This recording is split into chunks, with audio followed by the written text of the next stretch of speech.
My name is Phil Williams and I would like to welcome you to Audio Angling, the podcast site of fishingfilmsandfacts.co.uk. A Daiwa website profile of Scottish international sea angler Steve Souter, who I'm linking up here with today, says that when he's around, fish are not safe. Quite a bold claim, but with a track record such as yours, one quite readily supported by the stats. Okay, well, I mean, the first thing to say is probably that I don't write those descriptions, so it's quite embarrassing. But yeah, I mean, it's one of those things. I mean, I fished for a long time. I mean, as long as I can remember. And I've done what most people do. I started on the beach, catching flounders and coalies and stuff, and then progressed to the boat. And obviously, with joining a few clubs and things, the boat fishing, particularly for me, got a little bit more competitive, whereby you fished a few club competitions, you did quite well in those. And I was quite lucky in that one or two of the clubs that I fished in had good anglers for the time.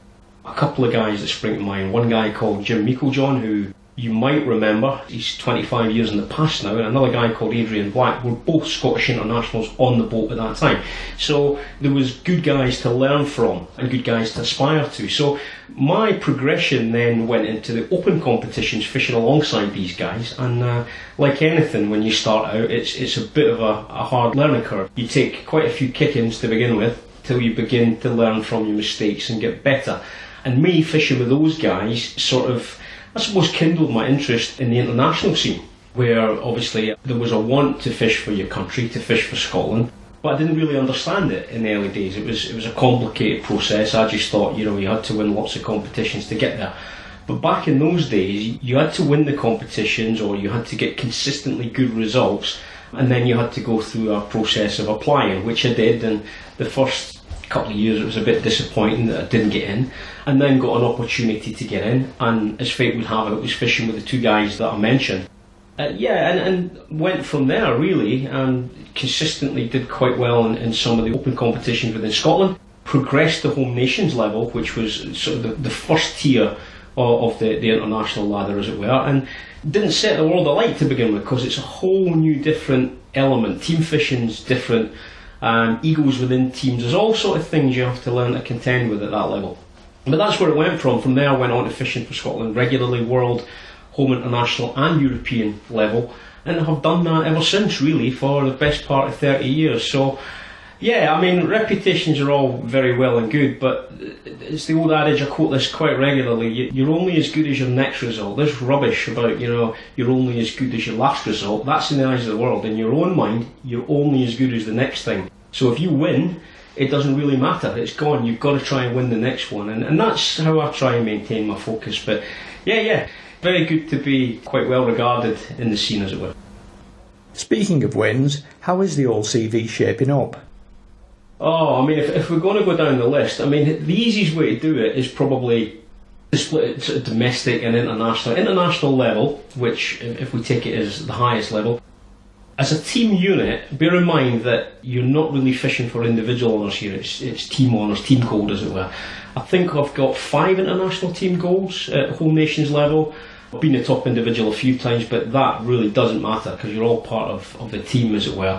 World level, we haven't set the world alight at world level, and a lot of that has to do with the fact that we don't have the strongest or the largest pool of anglers to pick from at world level, because it's really, really unforgiving. One mistake in a team of 5 and game's over. So yeah, although we still aspire to do things there, that's a tough ask. European level, yeah, we've done well. We've won international team goals there and done quite well. As far as domestic matches go, I suppose if you want to know what my best result was over the years, it's open to debate, but I think winning the English boat on the south coast out of Weymouth a few years back was one of my real highlights, because it's really, really difficult for what you would regard as a cod and pollock man from the north to go into the south coast of England in amongst all the top sort of bream anglers and the bit bashers, as we call them, and come out on top. But I've done that. I subsequently have done quite well on the south coast, won quite a lot of competitions down there. But yeah, I think of all the comps, I've won the vast majority, and I've won all the ones I wanted to win up until a certain point. Now there's one or two new ones, like the Y-back competition, a 5-day event out of Weymouth, a new event. I fished that for the first time last year. That was interesting. I would really quite like to win that. Beyond that, yeah, I don't know that there's much left for me to go out and win, to be honest. Nothing that really tickles my fancy, but you never know, something will come along. Sticking with the international scene for the moment, you've been racking up the caps for Scotland for the best part of 30 years now. So how does this sort of thing come about? Yeah, I mean, I'm bound to get to stray a bit here, but thinking about it, I mean, I got involved in the international scene because I wanted to, first and foremost, and the way that you do that is, yeah, you get some good results, but then you have to apply to the governing body. There's actually two authorities within Scotland and England that are responsible for picking international teams. You have EFSA, which is the European Federation of Sea Anglers, where you represent the EFSA section of your country, EFSA Scotland, EFSA England, EFSA Wales, whatever. And then there's the Scottish Federation of Sea Anglers, which is the real Scottish CAP, if you want to call it that. They are the governing body, in the same way that the Angling Trust is in England now. That's the proper CAPs, as it were. And to get into either team, you have to apply. You have to fill out an application form. The standard is 3 years results in major competitions, with a little bit of sort of extra information based on your own history, based on what you do at club level, based on your experience. Once you've done it a few times, the selectors know who you are anyway, so they're only interested in your current form. But it's all about form. It's all about being up there. And then the more that you fish in your international team, you've also got international experience, international results to call upon, which again is a big thing. That's the reason why the nucleus international teams tend not to change, because that experience is invaluable, and it probably is only sensible, like in any sport, to blood new individuals every now and again, rather than give yourself a complete new set of 5 anglers. The chances are that without that experience they would come a cropper. But yeah, I mean, that's how I started. I just applied and I did pretty well early doors and have stayed at it ever since. But it's a tough ask, I tell you. I mean, a lot of people aspire to fish for their country and they think that that's the pinnacle. Been there, got the t-shirt type of thing. I've lost count of the number of ex-international anglers that say that. But the fact of the matter is, it's only the beginning. Once you get to international level, that's the start of the next level. In other words, you have to then achieve at that level, and it's about performing consistently well at that level, rather than just getting there and saying, been there, got the t-shirt, because that invariably means you got there and you blew it. You didn't fish very well, or you didn't learn from the experience, or you were overawed by the experience and you disappeared. So international fishing is a different mentality, it's a different mindset, and to a certain extent you cannot be as selfish as you are when you're fishing, or as you might be when you're fishing an individual event, because you're not fishing for you, you're fishing as well as you possibly can for the unit, and that's a different thing. And to be honest, it's something that an awful lot of anglers never quite get. You know, they never quite crack it, hence the reason they either don't get selected in the first place, or their international career was over in a heartbeat. In terms of keeping it going, the amount of work that goes into it is what people don't see. It's a constant diet of travelling, which is the biggest bind for me. Travelling to venues all over the country eats up precious time, and to me it's a waste of life. I wish I could just press a button and bingo, be there. But on top of that, you've got rig building, you've got bait preparation, you've got bait collection, you've got bait maintenance, you've got networking, you've got to get in touch, you've got to do your reconnaissance on the venues, and it depends on the venues a lot of the time. I mean, if it's a venue you've been to before, you know, you've got a good head start, you know generally how it's going to fish, and you top that information up just with current information by speaking to somebody who's local to that area, or to somebody who's visited that area and done quite well recently. But again, if it's a new venue you've never been to for the first time, and bear in mind that in a competitive environment, key good information is withheld. People don't give it up easily, because the home team or the local team or the local anglers often want to keep things on the wraps. It's competition is understandable, I think. So that can be tougher, because you need to then crack a nut. You know, you need to try and get in there and find out exactly what's happening, and that might involve travelling to the venue in advance. Now, if that's the south coast of England, that might mean giving up another 3 or 4 days of your life, your work, travelling down, practising on the venue, and making it all make sense, i.e. the conditions, the tides, the venue, the marks, the skippers, the preferences of particular skippers. It is never ending. It's never ending, and it can be difficult to stay enthused, to be honest, right through the piece. I mean, often I say to myself, I think, God almighty, do I need this anymore? But it's like a drug. You cannot, it's a very, very difficult thing to give up and walk away from. So My advice to anybody getting into this is be aware of what you're letting yourself in for, because it is all consuming.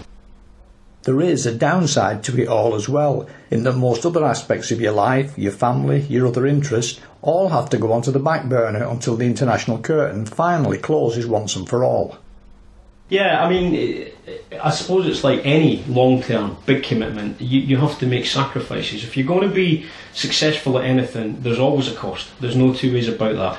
Personally speaking, if I've got to, do I have regrets? Yeah, I have some. What suffers? Family. No two ways about it. Family suffers. Oddly enough, when you get into this, again, like any sport, you're of an age, you're young, you probably are not as financially set as you might be later in life.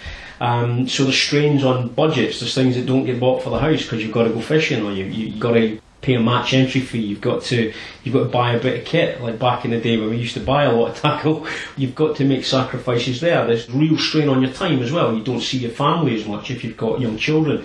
You miss out on quite a bit, and I certainly did that. I missed out on quite a lot of the kids growing up, because I was never here. I work all the time, or did at the time, and then obviously any spare time you've got is either doing what I've said before. You're either rig building, you're either travelling to venues, you're fishing matches, you're collecting bait.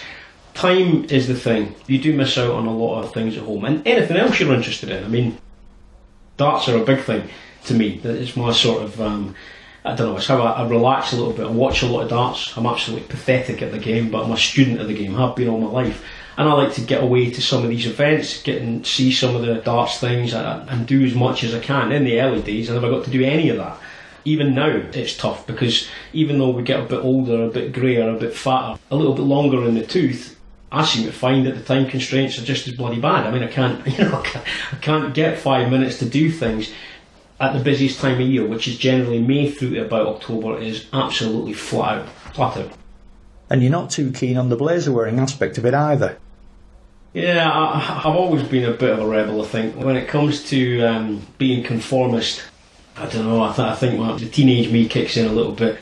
When it comes to the international side of things, you basically have to get suited and booted, and it's not, how would I put it, I'm not most comfortable doing that. I mean, the silliness about it as well, in that a lot of people love the blazer wearing, they love the shirt and tie. We call them badgers, they're people that love wearing like pin badges and so on badges. I can't stand any of that, I just want to go fishing. But sometimes, you have to, it's a condition of getting picked. You have to wear the blazer, you have to go to the official functions, you have to do things that generally I'd rather be sorting my kit out. For example, the European events and the world events, there's a parade through the town, which I absolutely despise. I mean, I think, Jesus, it's fishing, not Formula 1. Why are we parading about here, carrying a flag, and everybody looking down the street thinking, what's this all about? Because it's fishing, and I don't know, to me fishing should be about the job in hand, catching fish, getting ready for catching fish and doing it. The glory side of it, where people do the pigeon-chested thing, walking up and down the street and wearing the blazer, that don't sit well with me. But there again, I never liked wearing a uniform at school, so it maybe goes back to then. You said when we were chatting earlier that competition fishing is currently slipping into decline. Some would say that fishing generally, and in particular boat fishing, is also very much on the slide. Why then do you think that is? Yeah, I don't think there's any getting away from this. I think competition fishing is definitely on the decline for a lot of reasons. Boat fishing generally is on the decline. There's various reasons. The first one has to be that the fishing is not, I'm not going to say not as good as it used to be, because I think there are instances and areas and species that the fishing's actually better than it used to be. But I do believe that it changes. It's changing. A lot of traditionalists who used to fish in a particular way have maybe been left behind, so they drift away from the competition scene because they find it harder to get results because they don't move with the changes, they don't embrace change. Skippers and boats are not as available as they used to be. We've got ports in Scotland and the northeast of England that I travel to regularly whereby there are no charter boats whatsoever anymore. Hence there's seen an increase in the interest in small boat fishing. And I've always really been a charter boat angler, so there's a bit of that. And there's also the fact that when we fish events now, as opposed to when I used to, very often there's no junior section. You don't see any juniors. I think this is well documented. Back in the day, there was a fairly I wouldn't say it was a huge junior section, but there was always fresh blood. There was always an interest in the junior section. Now we see very little of that. Is that because younger people, kids, are up to the neck in the digital age? I think the answer to that has to be yes. I mean, I'd use my own two boys as an example of that. Andrew, my eldest, is 20, Callum's now 17, and they are, although they go fishing and I take them fishing, I've never pushed fishing on them. It's not an addiction like it was with me. I mean, their addiction is killing things on the Xbox or on the PC or whatever the hell they do.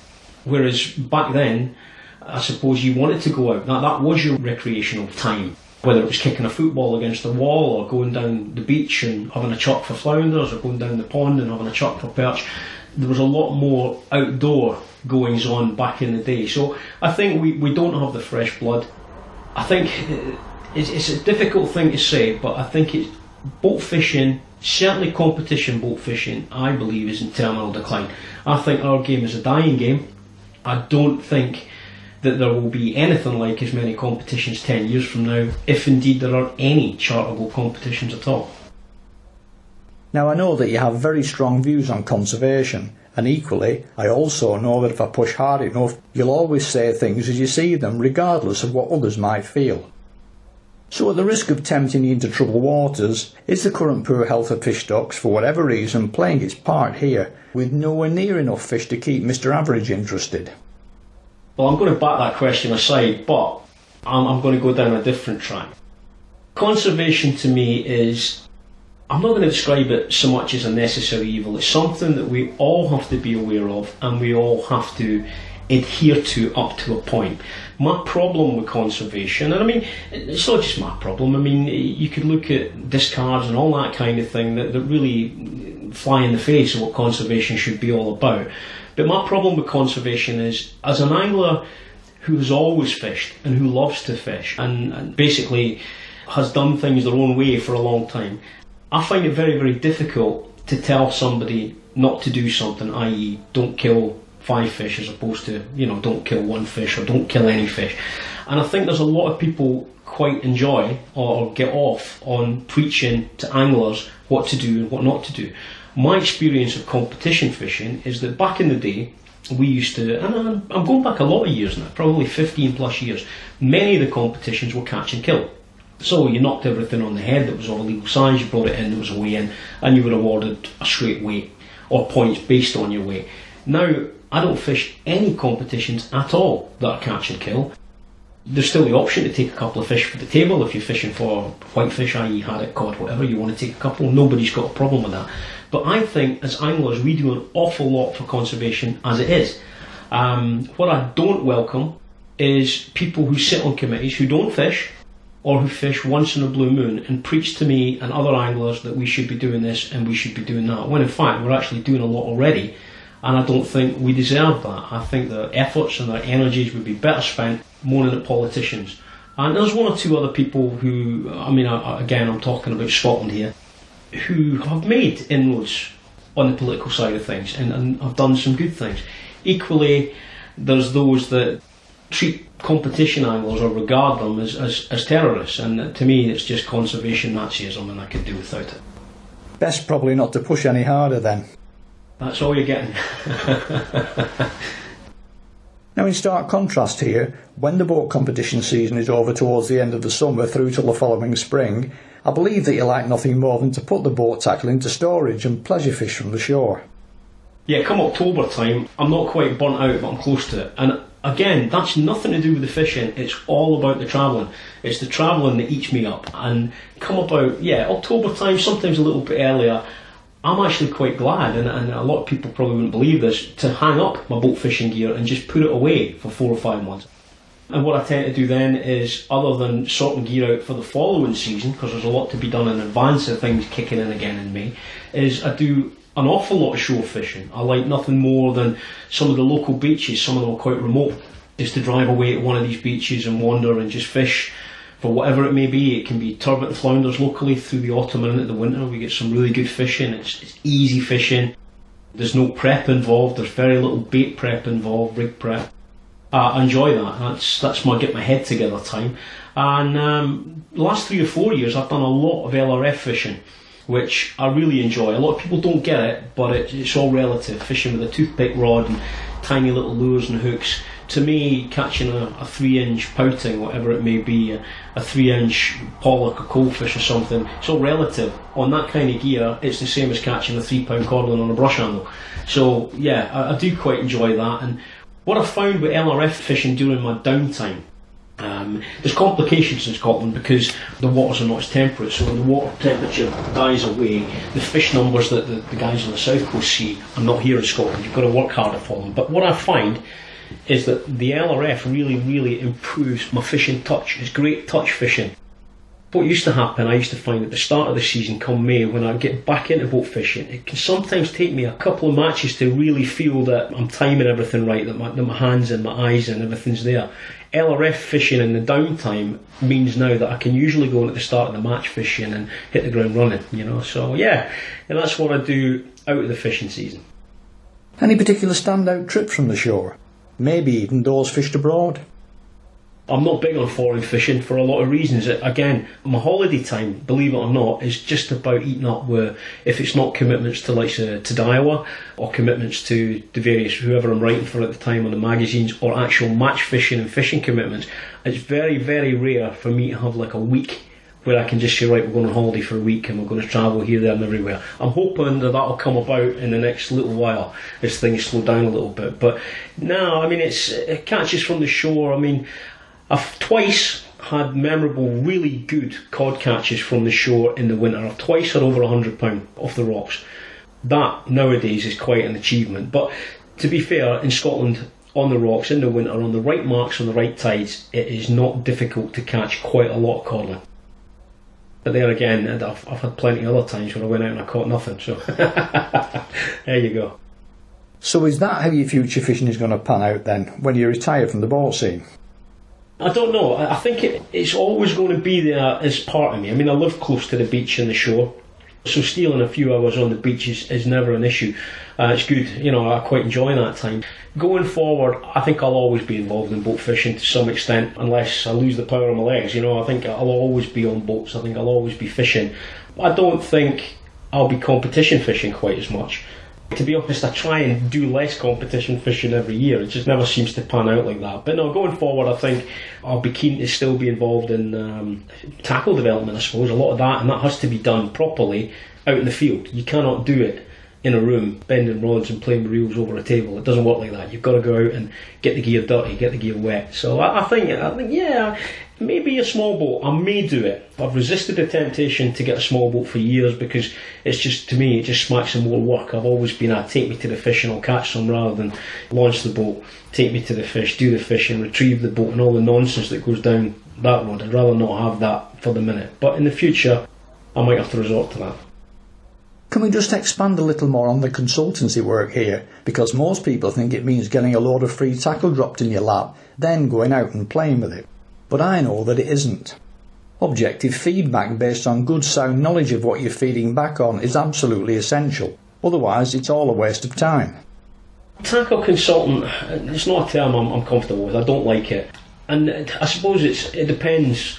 It means different things to different people, and I think, like in anything, you get good tackle consultants and you get ones that are not so good. For me, it's never been about free gear. Free gear is lovely, don't get me wrong, but there's a price to be paid for everything. I think you see it with certain consultants who jump from, or name anglers who jump from company to company. Every 5 minutes they've got a different hat on, a different badge. I've never done that. I've really been involved with the same companies more or less all the way through, and that loyalty means it's a two-way street. For everything that you get and you work on, you have to give something back. And I'm a firm believer that if you're going out and there's a rod project, let's say, just pull something out of thin air, that you don't just say, yeah, it's a great rod, wonderful, stick my name on it or whatever. You go out and you actively put that rod through its paces in different situations, you feedback on that, you change it, you tweak it, and it's very seldom with me that a rod, for example, would be the prototype or the sample that comes through. There's every likelihood there'll be 5 or 6 incarnations of that particular rod before, in fact, it goes to production. So that can take a year. It can take 6 months depending on schedules, it can take a year, but you have to do things right. I'm absolutely OCD about preparation and fishing preparation, and I'm exactly the same when it comes to tackle development.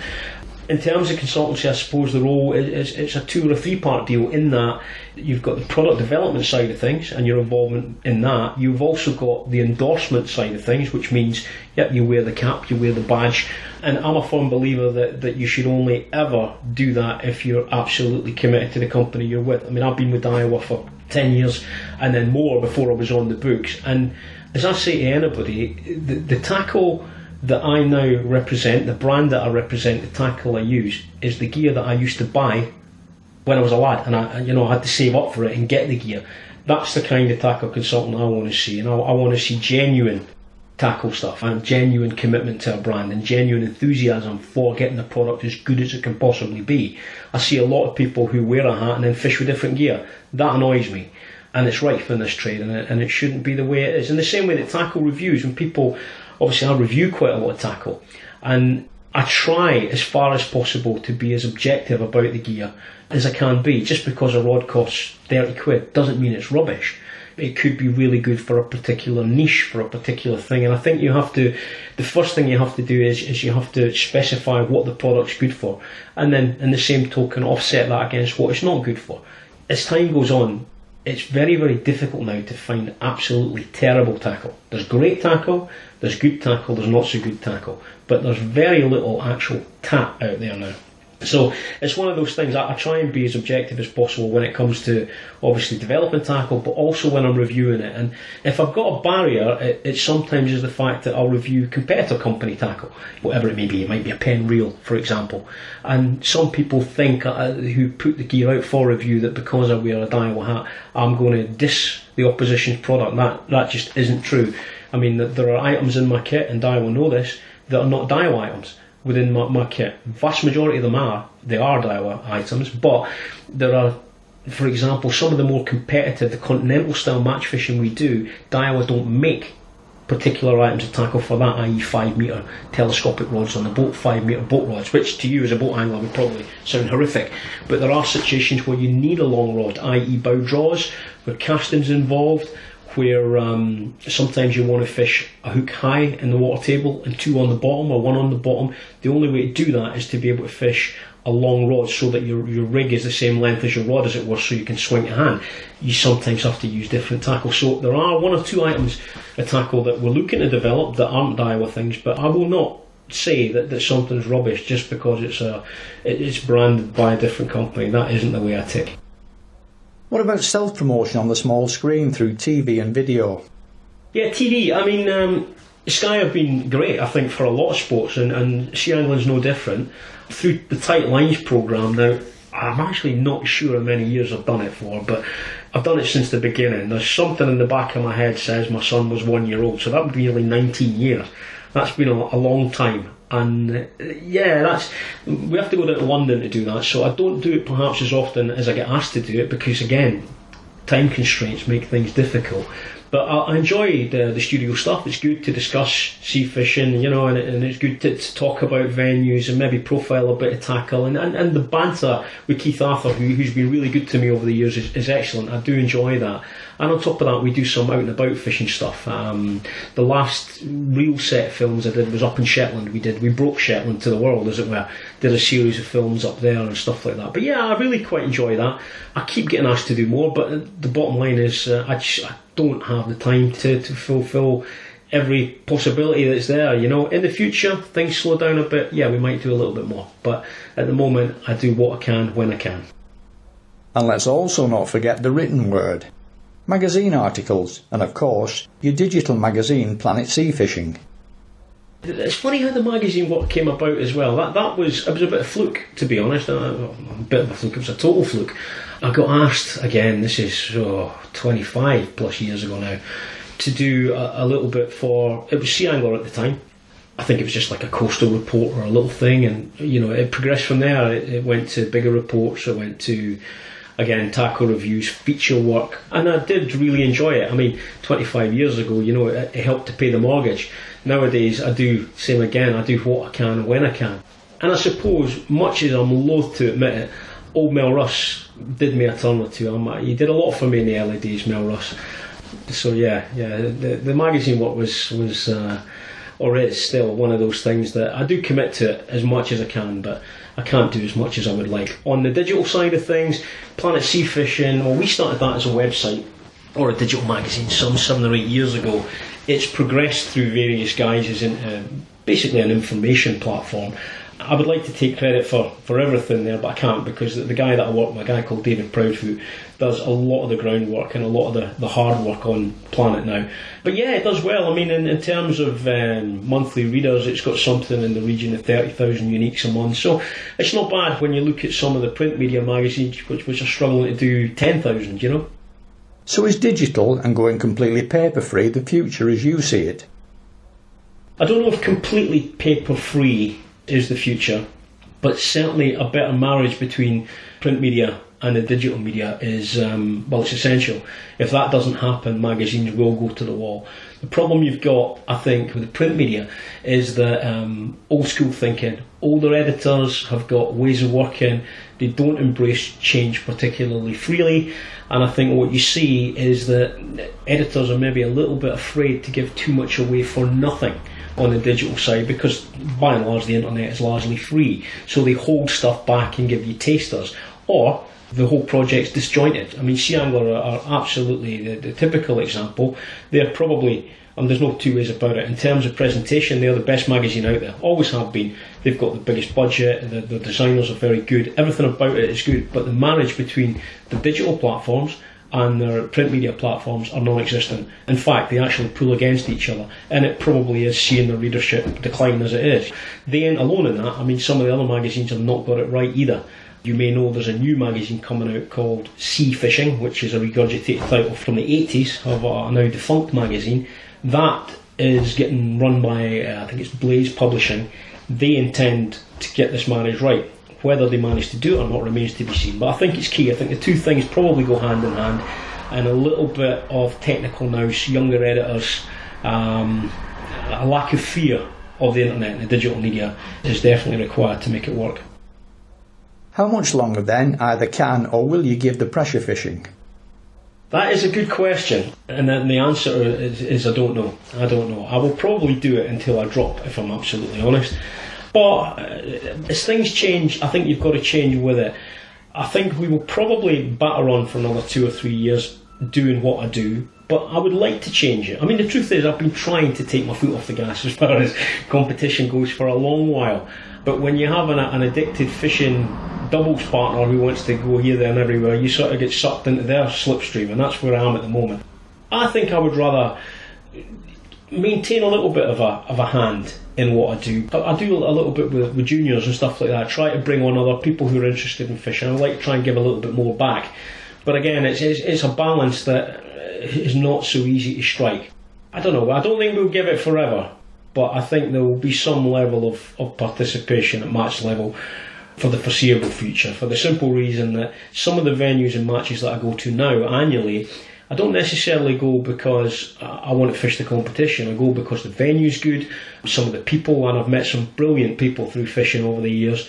I've met some of the other sort as well, but some of the people that you meet, it's an opportunity to go and see them again and do things and enjoy the crack. And yeah, there's more to fishing than just actually fishing and catching fish, and I think I'm realising that a little bit more as I get older. And when eventually you do look back, could you, would you, or should you have done anything any differently? Yeah, would I have done things differently? I don't think so. I think I would probably... I'm quite an impulsive person. When it comes to saying what I think, doing what I think, I tend to do it. I don't tend to sit on fences and I don't hide. I tend to grab the bull by the horns and I just charge at things. It has served me, I would suggest, reasonably well throughout my life. And let's hope it continues to do that. I think given a clean slate and an opportunity to do it all over again, I suspect I would do it exactly the same way. Can't say further than that. Well, no. Well, it's as I say, it's fishing's one of those things that once it's got you, it's got you, and it's definitely got me. I don't think we would change a thing. I think we would keep going, and at the end of the day, hopefully achieve the same things. But you know what? Even if we didn't, it's participation, it's enjoyment, and there's a certain amount of reward, there's a satisfaction in doing what I do, and to be honest, that's the fuel of my life. What age are you now? I'm 47 this month. And I got my first international cap at 19. If you add that together, that is like manic. And I was fishing really, really hard competitively from about 16 and a half, 17 onwards. Basically since I got out the juniors. That's been it. And at 100 mile an hour, I often say this when I'm sitting down at product meetings with people and stuff, is that I will probably pack more fishing, more talk about fishing, more of the peripheral stuff to do with fishing in a year than most people will do in 15. It's non-stop, to the extent that I can get pissed off with it. Do you know what I mean? I can get scolded with it, as a good Scottish word. I get too much of a good thing and I need a break. And again, that then tells its own story, because it's almost like it's becoming a job. And I think when it becomes like that, you've got two choices. You can either keep going and end up hating it and walking away, or you can say, right, enough's enough, I need a vacation. And you take a break. And I habitually do that each year by design now, so that come the start of the following season, that my enthusiasm is 100% again. It's self-management. I've had to learn to do that over the years, because it isn't just about going out and fishing. It's about the prep, it's about talking to people about fishing, it's about representing the brand, it's about product development, it's about this, it's about commitments to other people to do with fishing. And I mean, if there's anybody who hates fishing for a living, it's my wife. You know, so I think it's just years of hearing me talking about it and doing this and bringing smelly bait in and out of the house, and yeah, you know how it goes. Well, I'm 20 years on from you, and yeah, I still know what it's like. You always know that at some stage things must come to an end, and you mentally prepare yourself for that. But when that time arrives, it's very much harder to deal with than you think it's ever going to be. Do I want or need to pack up now, or can I squeeze just a little bit more out of it? And as you yourself said earlier, I'll probably do it until I drop, which I suppose when you think about it is a fitting way to go. For while everyone wants to grow old eventually, we don't want to be doing it just yet. The one saving grace here, I suppose, and I've said this before, is that at least I, and I suspect you'll include yourself here too, had the good fortune to put in a shift when there were still good fish to be caught. So on that note, I think it's time to draw things to a close. All that remains is to thank Steve Souter for his frank and honest appraisal of a long, distinguished and ongoing fishing career.